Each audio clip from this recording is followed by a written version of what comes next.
തൊടുപുഴയ്ക്കടുത്ത് വണ്ണപ്പുറത്ത് 2018 July 29-ന് ഒരു കൂട്ടക്കൊല നടന്നു. കൊലപാതകങ്ങൾ നടന്നത് രാത്രിയായിരുന്നു.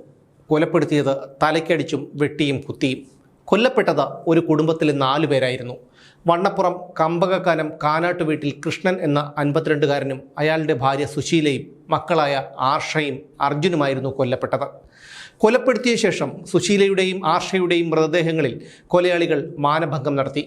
പിന്നീട് മൃതദേഹങ്ങൾ വീടിനു പിന്നിലെ തൊഴുത്തിനോട് ചേർന്നുള്ള കുഴിയിൽ കുഴിച്ചുമൂടി. കുറച്ചു ദിവസങ്ങളായി കൃഷ്ണൻ്റെ കുടുംബത്തിലെ ആരെയും പുറത്തെങ്ങും കാണാനില്ല. സാധാരണ വീട് വിട്ട് അങ്ങനെ ഒരുപാട് ദിവസം പുറത്തു പോകാത്തവരാണ്. പക്ഷേ ഇതിപ്പോൾ കഴിഞ്ഞ കുറച്ച് ദിവസങ്ങളായി ഇവരെ ആരെയും കാണാനില്ല. അതോടെ അയൽപ്പക്കക്കാർക്ക് സംശയം തോന്നി. അവർ അന്വേഷണം ആരംഭിച്ചു. വീട്ടിൽ വന്ന് വിളിച്ചു നോക്കി. ഒരു പ്രതികരണവും ഉണ്ടായില്ല. ആ പരിസരമാകെ അയൽവാസികൾ പരിശോധിച്ചു. അങ്ങനെ നടത്തിയ പരിശോധനയ്ക്കിടയിൽ വീടിന് പിന്നിലെ ചാണകക്കുഴിയിൽ നിന്ന് 4 പേരുടെയും മൃതദേഹങ്ങൾ കണ്ടെടുത്തു. നാട്ടുകാർ പോലീസിനെ വിവരമറിയിച്ചു.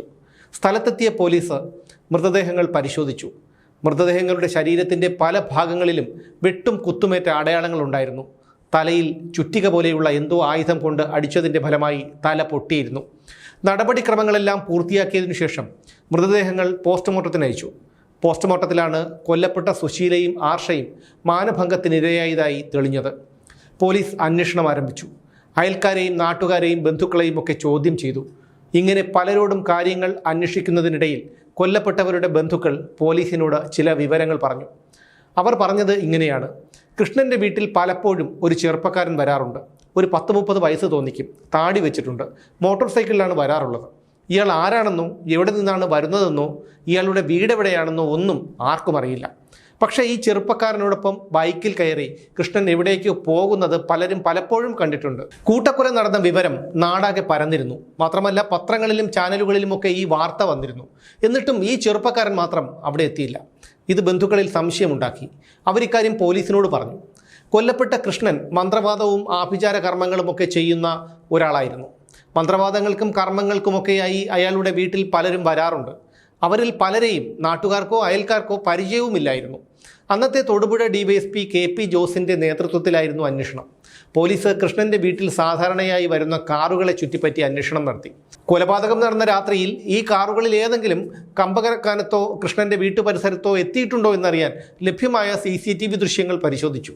അങ്ങനെ തിരുവനന്തപുരം സ്വദേശികളായ ഷിബു, ഇർഷാദ്, രാജശേഖരൻ എന്നിവരെ പോലീസ് കസ്റ്റഡിയിലെടുത്തു. ഇവർക്ക് കൊല്ലപ്പെട്ട കൃഷ്ണനുമായി അടുത്ത ബന്ധമുണ്ടെന്നും അയാളുമായി പല ഇടപാടുകളും ഇവർ നടത്തിയിരുന്നെന്നും പോലീസ് കണ്ടെത്തി. പിന്നീട് ഇവർക്ക് സംഭവത്തിൽ പങ്കില്ലെന്ന് തെളിഞ്ഞു. അതോടെ ഇവരെ വിട്ടയച്ചു. കൊലപാതകങ്ങൾ നടന്ന വീട്ടിൽ നിന്ന് ഒരു കത്തി പോലീസ് കണ്ടെടുത്തിരുന്നു. ആ കത്തി നിർമ്മിച്ച കൊല്ലനെ പോലീസ് കണ്ടെത്തി. വെൺമണി സ്വദേശിയായ അയാളോട് ചോദിച്ചപ്പോൾ പറഞ്ഞത് കൃഷ്ണനാണ് തന്നെ കൊണ്ട് ഈ കത്തി പണിയിപ്പിച്ചതെന്നും അയാൾ തന്നെ കത്തി വാങ്ങിക്കൊണ്ടുപോയെന്നുമാണ്. പോലീസ് അന്വേഷണം ഊർജിതമാക്കി. ഇടയ്ക്കിടെ കൃഷ്ണൻ്റെ വീട്ടിൽ വരാറുണ്ടായിരുന്ന താടി വെച്ച ആ ചെറുപ്പക്കാരനെക്കുറിച്ച് പോലീസ് അന്വേഷിച്ചു. ഒടുവിൽ ആളെ തിരിച്ചറിഞ്ഞു. പേര് അനീഷ്. വീട് അടിമാലി കൊരങ്ങാട്ടി ആദിവാസി ഉന്നതിയിലെ തേവർകുഴിയിൽ. അങ്ങനെ അന്വേഷണ സംഘം അനീഷിനിലേക്കെത്തി. കൊലപാതകങ്ങൾക്ക് ശേഷം ഒളിവിൽ പോയ അനീഷിനെ നേര്യമംഗലത്തെ സുഹൃത്തിൻ്റെ വാടക വീട്ടിൽ നിന്നാണ് പോലീസ് പിടികൂടിയത്. മന്ത്രവാദവും ആഭിചാരങ്ങളും ഒക്കെ നടത്തിയിരുന്ന കൃഷ്ണൻ്റെ ശിഷ്യനായിരുന്നു ഈ 34-കാരനായ അനീഷ്. ആദ്യം അനീഷ് കൃഷ്ണനെ പരിചയപ്പെടുന്നത് തൻ്റെ വിവാഹം നടക്കാനും വീട് വയ്ക്കാനും ഒക്കെയുള്ള പൂജകൾ നടത്താനായിരുന്നു. സുഹൃത്തായ കൃഷ്ണകുമാർ പറഞ്ഞാണ് കൃഷ്ണനെക്കുറിച്ച് അനീഷ് അറിയുന്നത്. പലയിടങ്ങളിലും മന്ത്രവാദത്തിനും മറ്റുമായി പോകുമ്പോൾ കൃഷ്ണൻ അനീഷിനെയും കൂടെ കൂട്ടുമായിരുന്നു. കൃഷ്ണനോടൊപ്പം നിന്ന് കുറേ മന്ത്രവാദമൊക്കെ പഠിച്ചു കഴിഞ്ഞപ്പോൾ അനീഷ് സ്വന്തമായി ഇതൊക്കെ ചെയ്യാൻ തുടങ്ങി. എന്നാൽ അനീഷിൻ്റെ മന്ത്രവാദങ്ങളും കർമ്മങ്ങളും ഒന്നും ഫലിച്ചില്ല. അതോടെ അനീഷിന് കൃഷ്ണന് സംശയമായി. തൻ്റെ മന്ത്രവാദങ്ങളൊക്കെ ഫലം കാണാതെ പോകുന്നത് കൃഷ്ണൻ എന്തോ ചെയ്തിട്ടാണെന്നുള്ള തെറ്റിദ്ധാരണയായിരുന്നു അനീഷിന്. അയാൾക്ക് കൃഷ്ണനോട് എന്തെന്നില്ലാത്ത വൈരാഗ്യം തോന്നി. കൃഷ്ണനെ ഇല്ലാതാക്കണമെന്ന ഉറച്ച ഒരു തീരുമാനം അനീഷ് എടുത്തു. കൃഷ്ണനെ മാത്രമല്ല, ആ കുടുംബത്തിലെ ഒന്നിനെയും ബാക്കി വയ്ക്കാൻ പാടില്ല. അയാൾ മനസ്സിൽ കുറിച്ചിട്ടു. കൃഷ്ണൻ്റെ പക്കൽ മന്ത്രവാദവുമായി ബന്ധപ്പെട്ട കുറേ താളിയോലകൾ ഉണ്ടായിരുന്നു. കൃഷ്ണനെ കൊലപ്പെടുത്തിയാൽ ആ താളിയോലകൾ തനിക്ക് സ്വന്തമാകും. ഒറ്റയ്ക്ക് തന്നെ കൊണ്ടിത് കഴിയില്ല. അതുകൊണ്ട് തന്നെ അനീഷ് കൃത്യം നടത്താനായി ചില കൂട്ടാളികളെ കണ്ടെത്തി. അയാൾ തൻ്റെ സുഹൃത്തുക്കളായ തൊടുപുഴ കാരിക്കോട് സാലി ഭവനിൽ ലിബീഷ് ബാബുവിനെയും തൊടുപുഴ ആനക്കൂട് ചാത്തന്മല ഇലവുങ്കൽ ശ്യാംപ്രസാദിനെയും മൂവാറ്റുപുഴ വെള്ളൂർക്കുന്ന് പട്ടരുമഠത്തിൽ സനീഷിനെയും കൂടെ കൂട്ടി. ഇവർ 4 പേരും കൂടിയാണ് ഒരു കുടുംബത്തിനെ ഒന്നാകെ ഇല്ലാതാക്കിയ ക്രൂരകൃത്യം ചെയ്തത്. കുഴിച്ചിടുന്ന സമയത്ത് കൃഷ്ണനും മകൻ അർജുനും ജീവനുണ്ടായിരുന്നു എന്ന് പോലീസ് പിന്നീട് കണ്ടെത്തി. കേസിലെ പ്രധാന പ്രതികളിൽ ഒരാളായ ലിബീഷിൻ്റെ സുഹൃത്തുക്കളായിരുന്നു സനീഷും ശ്യാമപ്രസാദും. കൊലപാതകങ്ങൾ ചെയ്യാനും പിന്നീട് മൃതദേഹങ്ങൾ മറവു ചെയ്യാൻ കയ്യുറ വാങ്ങിയതും ശ്യാംപ്രസാദായിരുന്നു.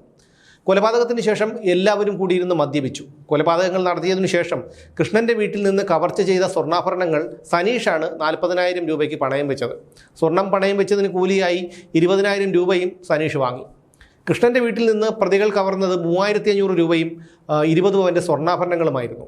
അനീഷിന് കൃഷ്ണനോട് പകയുണ്ടായിരുന്നു. അത് മാത്രമല്ല, മറ്റാരുടെയോ പ്രേരണയും ഈ കൂട്ടക്കൊലകൾക്ക് പിന്നിലുണ്ടായിരുന്നു എന്ന് പോലീസ് സംശയിച്ചു. അറസ്റ്റിലായ പ്രതികളെ ചോദ്യം ചെയ്തതിൽ നിന്നാണ് പോലീസ് ഇക്കാര്യം മനസ്സിലാക്കിയത്. അനീഷിൻ്റെ സുഹൃത്തും അടിമാലിക്കാരനുമായ കൃഷ്ണകുമാറിന് കൃഷ്ണനോട് കടുത്ത പകയുണ്ടായിരുന്നു. പലതവണ കൃഷ്ണകുമാർ കൃഷ്ണൻ്റെ അടുക്കലെത്തി പൂജകൾ നടത്തി. കൃഷ്ണൻ്റെ നിർദ്ദേശമനുസരിച്ച് കൃഷ്ണകുമാർ ഒരു JCB വാങ്ങി. ഒരു JCB വാങ്ങിയാൽ 4 JCBകൾ വരെ വാങ്ങാൻ കഴിയുമെന്ന് കൃഷ്ണൻ മന്ത്രവാദി കൃഷ്ണകുമാറിനെ പറഞ്ഞ് വിശ്വസിപ്പിച്ചു. മറ്റു JCBകൾക്ക് പണി കിട്ടാതിരിക്കാനും കൃഷ്ണകുമാറിൻ്റെ JCBക്ക് പണി കിട്ടാനുമായി കൃഷ്ണൻ മന്ത്രവാദം നടത്തി. കൃഷ്ണകുമാറിനും ഭാര്യയ്ക്കും മക്കൾക്കും കൃഷ്ണൻ ഏലസ് പൂജിച്ചു നൽകി. എന്നാൽ ഈ പൂജകളൊന്നും ഫലം കണ്ടില്ല. ഈ ഇനത്തിൽ 1.5 ലക്ഷത്തോളം രൂപയാണ് കൃഷ്ണകുമാറിന് നഷ്ടപ്പെട്ടത്. ഇതിൻ്റെ വൈരാഗ്യം കൃഷ്ണനോടുണ്ടായിരുന്നു. കൊലപാതകം നടത്തുന്നതിനുള്ള സമയം അനീഷിന് കുറിച്ചു നൽകിയത് അടിമാലക്കാരനായ ഒരു മന്ത്രവാദിയായിരുന്നു. സംഭവത്തിന് ശേഷം പിടിക്കപ്പെടാതിരിക്കാനായി കോഴിയെ ബലി നൽകിയതും ഇയാളായിരുന്നു.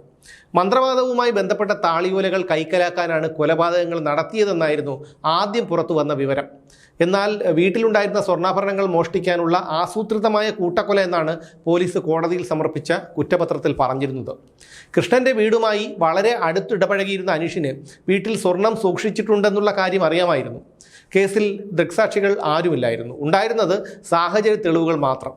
അതുകൊണ്ട് തന്നെ കേസിൽ പ്രതികൾക്ക് രക്ഷപ്പെടാനുള്ള ഒട്ടേറെ പഴുതുകളുണ്ടായിരുന്നു. കുറ്റപത്രം സമർപ്പിക്കാനും വൈകി.